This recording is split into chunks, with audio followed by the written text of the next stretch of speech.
ஆக அன்புக்குரியவர்களே, இந்த பண்பாட்டு எழுச்சி என்ற தலைப்பினுடைய பல்வேறு அம்சங்களை எல்லாம் நாம் இப்பொழுது பார்த்து கொண்டிருந்தோம். தூய்மையாக இருக்க வேண்டும் என்று நாம் பார்த்தோம், வாய்மையாக இருக்க வேண்டும் என்று பார்த்தோம், அடுத்து நீதியாக நடந்து கொள்ள வேண்டும் என்பதை நாம் இப்பொழுது பார்த்து கொண்டிருக்கின்றோம். ஆக நீதி இன்றைக்கு பல இடங்களிலே பலவிதமான அளவுகோல்கள் வைத்திருக்கிறார்கள். நீதி என்று சொன்னால் தன் மதத்துக்காரன் செய்தால் அதனை என்ன பண்றாங்கன்னா அது வந்து நீதின்னு சொல்றாங்க. இதே அடுத்த மதத்துக்காரங்கள் வேறொரு சமயத்தை சார்ந்தவர் செய்தால் என்ன சொல்றாங்க, அதனை அநீதி அப்படின்னு சொல்றாங்க. தங்களுடைய மதத்தை பற்றி பிறர் விமர்சனம் செய்தால் அது மதத்தில் தலையிடுகின்றார்கள் அப்படின்னு சொல்லி என்ன பண்றாங்க, அவங்க கண்டிக்கிறாங்க. ஆனா அடுத்த மதத்தை பத்தி இவங்க பேசுறாங்கன்னா ஏன்பா இப்படி பேசுற, கருத்து சுதந்திரம் அப்படின்றாங்க. இரட்டை அளவுகள் பாருங்க. ஒரே காரியத்தை அவன் செஞ்சா அதுக்கு ஒரு வார்த்தையை சொல்றாங்க, இவன் செஞ்சா இதுக்கு ஒரு வார்த்தையை சொல்றாங்க. அதே போல வந்து அவர்கள் மதத்திலே சார்ந்தவர்கள் ரொம்ப பற்றோடு இருந்தால் அதுக்கு என்ன பண்றாங்க, அவங்க வந்து பற்றாளர்கள், ஆன்மீகவாதிகள். அதே போன்று இன்னொரு மதத்தை சார்ந்தவன் அதிலே வந்து ஒரு தூய்மையாக வாய்மையாக இருந்தான்னு வச்சுக்காங்க, அவனுக்கு போய் என்ன பண்ற சொல்றாங்கன்னா தீவிரவாதி அப்படின்னு சொல்றான்.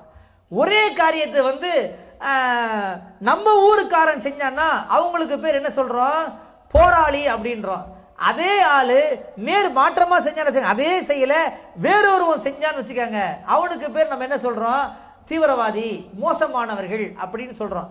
அப்ப செயல் ஒன்றாக இருந்தாலும் கூட அந்த செயலின் அடிப்படையில் நம்ம என்ன பண்றோம்னா யாரு செய்யறாங்க அப்படின்றத பார்த்து நமக்கு வேண்டியவங்க செஞ்சாங்கன்னா அதுக்கு நல்ல வார்த்தையால் நமக்கு சொல்றோம், நமக்கு வேண்டாதவங்க செஞ்சாங்கன்னா என்ன பண்றோம், அதுக்கு வேறொரு வார்த்தையை போடுகின்றோம். கண்ணியத்திற்குரியவர்களே, இஸ்லாம் இதனை தடை செய்கிறது. இன்றைக்கு மேற்கத்திய நாடுகளுடைய அணுகுமுறை என்னன்னு கேட்டீங்கன்னா, தான் நாட்டில் உள்ள அந்த மருந்து பொருளை என்ன பண்றாங்க, வெளிநாட்டுக்கு கொண்டு போய் கொடுக்குறாங்க. தன்னுடைய நாட்டிலே எது தரம் இல்லாமல் இருக்கிறதோ, எந்த பொருட்கள் விஷம் என்று மருத்துவர்களால் சொல்லப்படுகிறதோ அந்த விஷத்தை கொண்டு என்ன பண்றாங்கன்னா பக்கத்து நாட்டில் வேறொரு நாட்டில் மூன்றாம் உலக நாடுகளுக்கு கொடுக்கின்றான். என்ன சொல்லி கொடுக்கிறான், இது மருந்து அப்படின்னு சொல்லி கொடுப்பதை நாம் பார்க்கின்றோம். இரட்டை அளவுகள். இப்ப அமெரிக்காவை எடுத்துக்கிட்டீங்கன்னா ஈராக்கை என்ன பண்றாங்கன்னா குவைத்துக்கு எதிராக தூண்டி விடுகிறார்கள். அது செய்வது சரி. அதே நேரத்திலே அமெரிக்காவை யாராவது விமர்சனம் செஞ்சாங்கன்னு சொன்னா அவங்க என்ன பண்றாங்க, அது கூடாது, இவர்கள் இறையாண்மைக்கு மாற்றமாக பேசுகின்றார்கள். ஒரே காரியத்தை ஒருத்தர் செஞ்சாங்கன்னா அதை தட்டி கொடுக்கறாங்க, அதை இன்னொருத்தர் செஞ்சாங்கன்னா அதை கண்டிக்கிறாங்க. இஸ்ரேல் பாலஸ்தீனத்தின் மீது படையெடுக்கும் போது என்ன பண்றாங்க, அது தவறு, அது வந்து சரி அப்படின்றாங்க. இஸ்ரேல் எவ்வளவு அக்கிரமம் செய்தாலும் எவ்வளவு அட்டூழியம் செய்தாலும் அது ஐநா சபையிலே கூட அதற்கு எதிராக கண்டன தீர்மானங்கள் வருகின்ற பொழுது அமெரிக்கா என்ன பண்ணுது, வீட்டோ அதிகாரத்தை பயன்படுத்தி அது சரிதான் அப்படின்னு நிலைநிறுத்துறாங்க. அதே விஷயம் சத்தாம் ஹுசேன் செஞ்சார்னு வச்சுக்காங்க, இவன் என்ன பண்றான், அது கூடாது. ஆக கண்ணியத்திற்குரியவர்களே, சாதாரணமான காரியங்களை கூட இரட்டை அளவுகளை கொண்டு பார்ப்பதை நாம் பார்க்கின்றோம். இது உலக ரீதியில மட்டுமல்லங்க, பல்வேறு நாட்டு மக்கள் மத்தியிலும் மட்டுமல்ல, நம்ம இடையில கூட இருக்குது இரட்டை அளவுகள். என்னன்னு கேட்டீங்கன்னா, மாமியார் உடைச்சா அது மண்பாண்டம், மருமோ உடைச்சா அது பொன் பாண்டம். எப்படி நம்மால் எப்படி பண்ணி வச்சுக்கிறான் பாருங்க. எல்லாத்திலுமே என்ன பண்றாங்கன்னா இரட்டை அளவுகோல். அப்ப இஸ்லாம் என்ன சொல்லுதுன்னா அந்த இரட்டை அளவுகோல் கூடாது. அப்ப ரசூலுல்லாஹி ஸல்லல்லாஹு அலைஹி வஸல்லம் அவருடைய காலத்திலே ஒரு பெண் திருடினால் அந்த பிரச்சனை வருகிறது. சஹாபா பெருமக்கள் எல்லாம் என்ன பண்றாங்கன்னா இந்த கேஸை இப்படியே விட்டுட்டோம்னா இது வந்து நமக்கு பாதகமாக போயிடும், இஸ்லாமுடைய வளர்ச்சிக்கு தடையா மாறிடும் அப்படின்னு சொல்லிட்டு உசாமா பின் ஸைத் ரலியல்லாஹு அன்ஹு அவர்களை பார்க்கறாங்க, கூப்பிட்டு கேட்கறாங்க, நீங்க என்ன பண்ணுவீங்களோ தெரியாதுங்க, எப்படியாவது ரசூலுல்லாஹ்ட்ட போய் பேசி இந்த கேஸை ஒன்றும் இல்லாமல் ஆக்கிடுங்க. அவர் சொல்றாரு, பயப்படுறாரு, தயங்குறாரு, நான் போய் இதை எப்படி சொல்றது, இது சரியில்லைன்னு நீங்களே சொல்றீங்க, அப்ப சரியில்லாத ஒரு விஷயத்தை போய் அதற்கு சாதகமா நான் எப்படி போய் சொல்றது. அவங்க சொன்னாங்க, இங்க பாருங்க, அதெல்லாம் வந்து நீங்க பார்க்கவே கூடாது, பேசவே கூடாது. உங்க மேல ரசூலா ரொம்ப முகபத்தா இருக்கிறாங்க, ரொம்ப அன்பா இருக்கிறாங்க, சின்ன பிள்ளையிலேருந்து நீங்க அவங்க வீட்டுல வளர்ந்தவங்க, அவங்களோட ரொம்ப நெருக்கமா இருந்தவங்க, நீங்க செய்யலைன்னா இதை யாருமே செய்ய முடியாது. அப்ப உசாமா பின் ஸைத் ரலியல்லாஹு அன்ஹு அவர்கள் போறாங்க, போய் ரசூலுல்லாஹ்ட்ட உட்கார்ந்து பேசுறாங்க. அப்படி இப்படிலாம் பேசிட்டு சொல்றாங்க, இந்த மாதிரி ஒரு பெண்ணு வந்து திருடிட்டா, அதுக்கு வந்து பெரிய தண்டனை கொடுக்காம நீங்க கொஞ்சம் அப்படி பார்த்து நடந்துட்டீங்கன்னா சரியா இருக்கிறோம் அப்படின்னு பேச துவங்குறார். கண்ணியத்துக்குரியவர்களே, அதை கேட்ட உடனேயே ரசூலுல்லாஹி ஸல்லல்லாஹு அலைஹி வஸல்லம் அவருடைய முகம் மாறுகிறது. உசாமா, நீ என்ன பேசுற, நீ யாருக்கிட்ட வந்து பேசுற? நீ என்ன சொல்ல வர? இந்த மாதிரி அநியாயமும் செய்வதற்கு நான் காரணமாக இருப்பேனா? நான் தெளிவாக சொல்கிறேன். இதற்கு முன்னால் நடந்து போன சம்பவங்கள் இருக்கிறது அல்லவா, இதற்கு முன்னால் சென்று போன சமுதாயம் அழிக்கப்பட்டதனுடைய காரணம் என்ன தெரியுமா? சாதாரண மனிதனுக்கு ஒரு நீதி, உயர்ந்த மனிதனுக்கு ஒரு நீதி, எளியவனுக்கு ஒரு நீதி, வலியவனுக்கு ஒரு நீதி அப்படின்னு நீதியை பிரிச்சதுனால தான் பிரச்சனை வந்துச்சு. அல்லாஹ்வுடைய அதாபு, அல்லாஹ்வுடைய வேதனை ஏன் வந்துச்சுன்னா நீங்க நீதி கெட்டத்தனமாக நடந்ததனால் தான் அது வந்தது. அல்லாஹ்வின் மீது சத்தியமாக சொல்கிறேன், இந்த முகமதுடைய மகள் ஃபாத்திமா திருடி இருந்தாலும் அவளுடைய கையை நான் வெட்டுவேன்.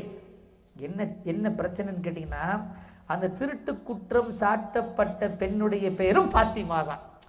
அப்ப ரசூலுல்லாஹ் என்ன சொல்றாங்க? அட அந்த ஃபாத்திமா இல்லையா, என் மக ஃபாத்திமா செஞ்சாலும் கூட நான் தண்டனை கொடுப்பேன். நீதியில எவ்வளவு தூரத்துக்கு ஒரு உறுதியாக ஒரு அழுத்தமாக இருந்திருக்கிறார் என்பதை நீங்கள் நினைத்து பாருங்கள். அவர்கள் மட்டும் இருக்கவில்லை சகோதர சகோதரிகளே, அதற்கு பின்னால் வந்த சஹாபா பெருமக்களும் ஆட்சியாளரும் கூட அப்படித்தான் இருந்தார்கள். அமர் பின் ஆஸ் ரலியல்லாஹு தஆலா காலத்திலே ஒரு வழக்கு வருகிறது. மதீனாவிலே மதீனாவுடைய தலைவர் அமீருல் முஃமினாக அப்பொழுது இருக்கின்றார்கள் உமர் கத்தாப் ரலியல்லாஹு அன்ஹு அவர்கள். அவங்ககிட்ட வந்து அமர் பின் ஆசனுடைய ஊரை சார்ந்தவர், எகிப்தை சார்ந்தவர், ஒரு சாதாரண விவசாயி கலீஃபாட்ட போய் சொல்றாரு, உங்க கவர்னர் உடைய பையன், ஆளுநருடைய பையன் என் மகனை அடிச்சிட்டான். யார்கிட்ட சொல்றாரு? அந்த ஜனாதிபதி கிட்ட போய் சொல்றாரு. யாரை பத்தி சொல்றாரு? கவர்னர். ஜனாதிபதி கீழே தானே கவர்னர். ஜனாதிபதி என்பது மேல் போஸ்ட் பதவி, ஆளுநர் என்பது கவர்னர் என்பது அதை விட கீழே சாதாரணமான ஒரு மாகாணத்துக்கு ஒரு கவர்னர் இருப்பாங்க. அப்ப கவர்னருடைய பையன் என்ன என் பையனை அடிச்சிட்டான். உமர் கத்தாப் ரலியல்லாஹு அன்ஹு அவர்கள் கூப்பிட்டு விசாரிக்கிறாங்க. விசாரிச்சா கன்ஃபார்ம் உண்மையாயிடுச்சு, இந்த பையன் வந்து அடிச்சிருக்கிறான். அப்ப மக்கள் மன்றத்தை கூப்பிடுறாங்க. எல்லாத்தையும் கூப்பிட்டு சரி நாளைக்கு என்ன செய்ய போறாரு? ஜனாதிபதி அமீருல் முஃமினீன் உமர் கத்தாப் ரலியல்லாஹு அன்ஹு அவர்கள் தீர்ப்பு சொல்ல போறாங்க. மக்கள்லாம் பேசிக்கிறாங்க, பார்க்கலாம்ப்பா இந்த கேஸ்ல ஜனாதிபதி எப்படி தீர்ப்பு சொல்றாரு, நீ என்ன நினைக்கிற? என்ன நினைக்கிறது என்ன இருக்குது? பெரிய இடத்து சமாச்சாரம்பா, சாதாரண கேஸா தான் பரவாயில்ல. கவர்னர் பையன் அடிச்சா பெற வேண்டியதானே, இவன் என்ன பெரிய ஆளா, இவன் ஒரு அடி தானே அடிச்சுட்டு போறான், அதுக்கு என்ன இருக்குது, அடி வாங்கிக்க வேண்டியதானே, அப்படிலாம் பேசிக்கிறாங்க. ரெண்டாவது என்ன பண்றாங்கன்னா, இது பெரிய இடத்து சமாச்சாரம், இவனு பெரிய வழக்கு வம்பெல்லாம் வராது அப்படி சொல்லி என்ன பண்ணுவாங்க, கேஸை க்ளோஸ் பண்ணிடுவாங்க. ஆனால் கண்ணியத்துக்குரியவர்களே, நடந்தது என்ன தெரியுமா? உமர் கத்தாப் ரலியல்லாஹு அன்ஹு அவர்கள் அங்கே நீதிபதி தான், ஆட்சியாளர், இமாம் எல்லாமே அவங்க தான் இருக்கும்போது அவங்க தான் சுப்ரீம், அவங்க தானே எல்லாத்துக்கும் ஒரு ஒரு உயர் தகுதியில் இருந்தவங்க. ஆளுநர் அழைக்கப்படுகின்றார், அவருடைய பையன் அழைக்கப்படுகின்றார், அந்த விவசாயி அவர் வருகின்றார். அடி வாங்கினான் அல்லவா அந்த விவசாயியுடைய பையன், அவனும் வர்றான். சுத்திலும் மக்கள் நிற்கிறாங்க. நீதிமன்றம் தூங்குகிறது. ஜனாதிபதி, கவர்னர் பையன், விவசாயி பையன், மக்கள் எல்லாம் கூடி நிற்கிறாங்க. உமர் கத்தாப் ரலியல்லாஹு அன்ஹு அவர்கள் அந்த வரலாற்று தீர்ப்பு சிறப்பு மிக்க அந்த தீர்ப்பை சொல்லுகிறார்கள். என்ன தெரியுமா சொன்னாங்க? இந்த சாட்டை எடுத்து கொடுக்கறாங்க. யார்கிட்ட? அந்த ஏழை விவசாயி இருக்கிறானே அவன்கிட்ட கொடுக்கறாங்க. மகனே, எப்படி உன்னை அவன் அடித்தானோ அதே போல நீ அவனை அடி. தீர்ப்பு வருகிறது நெருப்பாக ஜனாதிபதி வாயில இருந்து.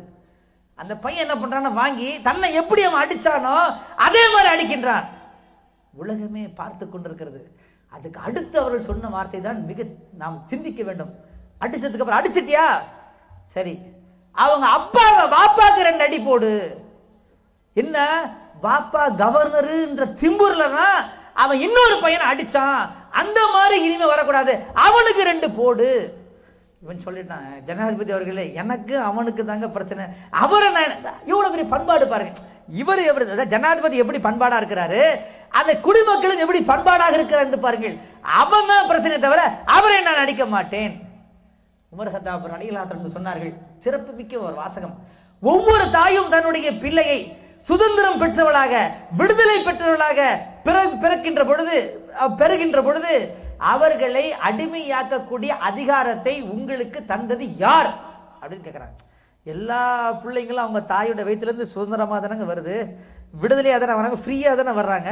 அவங்களை போய் அடிமையாக ஆக்கக்கொள்ளக்கூடிய உரிமையை, அந்த செய்தியை உங்களுக்கு கொடுத்தது யார் அப்படின்னு என்ன பண்றாங்க? உமர் கத்தாப் ரலியல்லாஹு அன்ஹு அவர்கள் கேட்டுட்டு சொல்றாங்க, இதற்கு முன்னால் சென்று போன சமுதாயம் எல்லாம் இப்படி அநீதியான முறையிலே, அநியாயமான